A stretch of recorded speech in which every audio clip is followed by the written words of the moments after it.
clarity is kindness. Someone that has created a aspect where there's a sender and a receiver.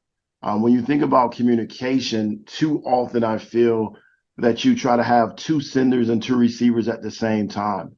And I think when you think about communication, it has to be clarity. It has to be a path, visionary, connecting individuals. There's a relationship.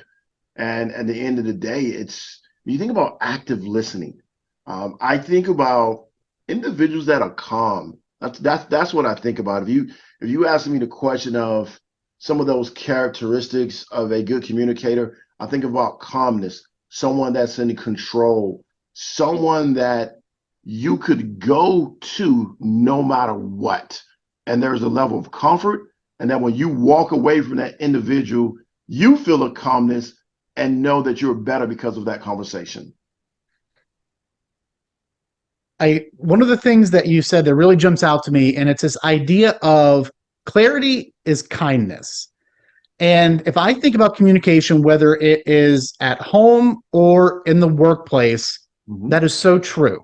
When you provide very clear expectations, clear information, clear deliverables, what we need to do, goals, objectives, you're talking with your partner at home, whatever it may be, that clarity is kindness. Because when people are operating in an environment where there's a lack of information or a lack of clarity, and I know throughout our careers with as much change as we've been through, we've gone through that and had to experience that with wondering and not knowing.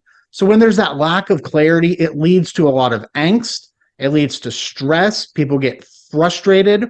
So that clarity is absolutely equates to me for kindness.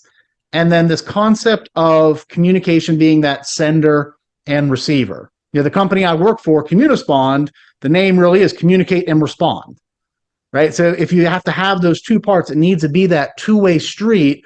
Otherwise, it's just information dissemination, just putting information out there. You have no idea what's going to happen to it. But truly, that effective communication is you're listening. Ideally, you've done your research beforehand, putting your information out that's going to be relevant to that audience, and then listening for the feedback with both your eyes and your ears, from the body language, the nonverbals, the pauses, and what they're saying. So absolutely spot on with that.